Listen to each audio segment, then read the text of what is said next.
Coitus interruptus. Davy was worried, or concerned, maybe. Cliffy had a habit of withdrawing when he was thinking or worrying about something, and he'd been especially taciturn lately. Something must have happened on the most recent trip to help with his mom. Cliffy's answers to any questions would be 1 or 2 words, if he even answered at all. It was like he was oblivious to everything except whatever was going on in his head.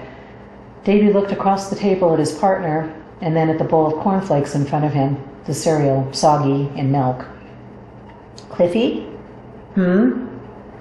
Everything okay with your mom? Or as okay as it could be, I guess?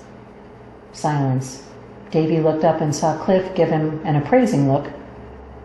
You know, Cliff said, your birthday's coming up. It took Davy a second to follow Cliff's change of track. Well, yeah, next week. Cliff put his spoon in his bowl and pushed it out of the way. Davy, there's something I need to tell you. Something I need to talk to you about. Davy put his spoon in his bowl, alarm bells going off in his head.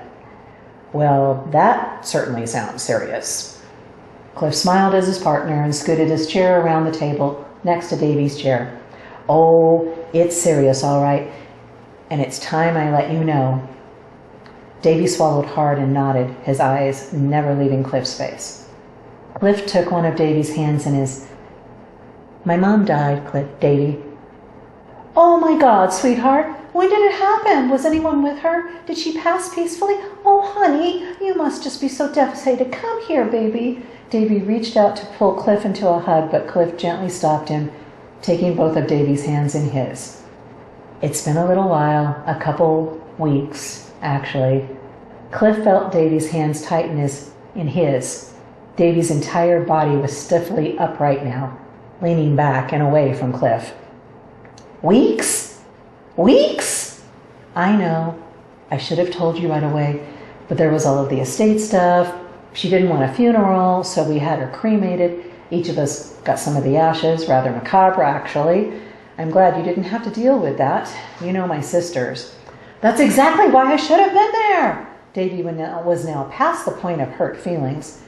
I thought we were partners. I thought we trusted each other. I thought... Honey, I know. Davy, look at me. Davy shook his head and turned his head away, tears poised to fall. Davy, there's more. Davy remained where he was. His eyes were aimed somewhere around Cliff's chest. He could not meet Cliff's gaze. My mom had some property, a little cabin out by Dumas. We would go out there when we were kids. It's a pretty sweet place, been renovated and all that. Really quite the spread now. He watched for Davy's response. There might have been a twitch of an eyebrow. Sounds lovely, was the response with a sniff. Yeah, well, we all got a bit of a surprise when my mom's will was read. She gave me the cabin, gave extra money, gifts to my sisters. They were not happy. They liked going out to the cabin with their kids and tearing up the place. I spent all weekend cleaning up after their last visit, getting the cabin ready. Davy's gaze rose to meet Cliff's clear gaze. Getting it ready to sell? Cliff laughed. No, not to sell, but for someone to see it. Someone special. He squeezed Davy's hands and watched his face intently. Davy blinked. Someone special, like me? His voice squeaked on the last syllable. Cliff reached out and pulled Davy onto his lap. Yep, someone special. Someone like you. Someone who is you. I was getting it ready for you. Happy early birthday, love. Davy jumped in Cliff's lap. Birthday? He squeaked. I recorded a new grant deed for the property in both our names, if you want it. I mean, there's taxes and maintenance and all that. I don't know, maybe you might not want it. Davy leapt to his feet. Are you kidding me? Of course I want to help you with it. Do you have pictures? When can we go to see it? How far is Dumas? Cliff started laughing. Davy started laughing and crying. Soon they were both locked in a passionate embrace, both still laughing and crying in each other's arms, sharing salty, teary kisses. Cliff pulled out of their embrace. Here, let's go up there today. Now, right now. We'll close the shop for a week. We'll go up to the cabin and have a bit of a holiday, just the two of us. You are gonna love it there, Davy. I can't wait for you to see it. What do you think? I think I love you. Davy leaned forward and kissed Cliff softly on the mouth. And I think it's a brilliant idea. I'll go make a sign for the door. Good. I'll start packing, Cliff said. Another deep, long kiss was shared. Then Davy dashed off to the office for pen and paper. Cliffy headed upstairs and started tossing clothes and toiletries into suitcases. Davy had just finished taping a sign to the shop door. On vacay, back in a week, surrounded by smiley faces. Cliff came down the stairs with 2 suitcases on rollers, a duffel bag slung over his shoulder. Well, don't you look the dashing adventurer. Mind some company on your travels? Davy called out with a grin. I can only think of one person I would want by my side, Cliff answered with a flourish in Davy's direction. A quick kiss, and Davy opened the door to the garage, letting Cliff go ahead with all the luggage to the VW bus. This is so exciting! Davy was actually bouncing on his toes. Road trip! Cliff chuckled. He couldn't remember the last time he'd seen Davy so exuberant. Help me get this stuff in the back, he asked Davy over his shoulder. Davy pushed the electric garage door opener and it started to rise, so he pulled open the VW's doors and started to reach back for one of the suitcases when Cliff put a hand on his shoulder, stopping him. Hello, officer. Can we help you? Cliff asked the police officer standing on their front porch. Good afternoon, gentlemen. Are you Davy Jones and Cliff Taylor? 2 voices in unison answered. Yes. Planning a trip somewhere? Well, yes, we were just planning on going on vacation, Cliff answered. So I see. Interesting timing, don't you think? The officer asked. What do you mean? We own our own business. We can go on vacation when we want. Davy put his hands on his hips. You heard about the Rosary murders?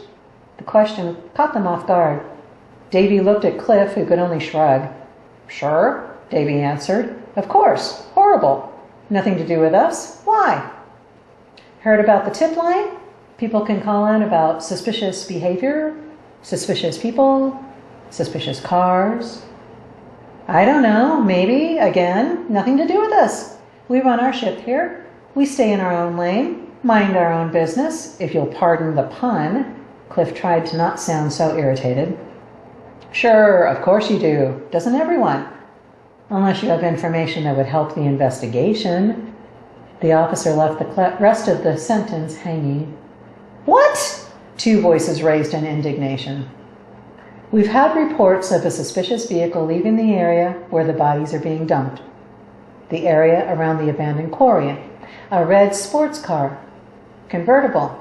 Know anyone who has a car like that? Cliff's hand tightened on Davy's shoulder. We each own a red sports car, just like about 1,000 or more other people in Houston. Did someone say they saw one of us out there in the quarry? It might be best to have this conversation down at the station, don't you think? Why don't you gentlemen follow me? Are we under arrest? Davy's tone was incredulous. No, of course not. That's why I'm asking you to follow me to the station in your own car or cars. It would really be helpful if you could give us some assistance here. Straighten out any possible misunderstandings. Do we need to call our attorney?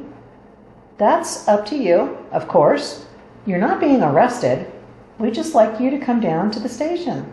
We'll go over your schedules, confirm that you weren't anywhere in that area at those times. The whole process probably won't take any more than an hour. You'll have plenty of time to leave for your vacay. Cliff and Davy exchanged a glance. The better course would be to call the attorney, Cliff whispered. But we didn't do anything, Davy whispered back tersely. I know that. Cliff tried to keep it down. Then let's just go and get it over with. I don't want this hanging over us while we're exploring the cabin. Cliff closed his eyes, then shrugged and turned. Fine, officer. We'll go. Against my better judgment. We've done nothing wrong. We have nothing to hide. Let's just get this over with. Farley breathed a sigh of relief. For a minute there, he thought they were going to lawyer up. Perfect. Just follow me. We're going to the South Central Station. Fine. Cliff tossed the bags in the back of the VW and closed the doors a little more firmly than necessary. Let's go.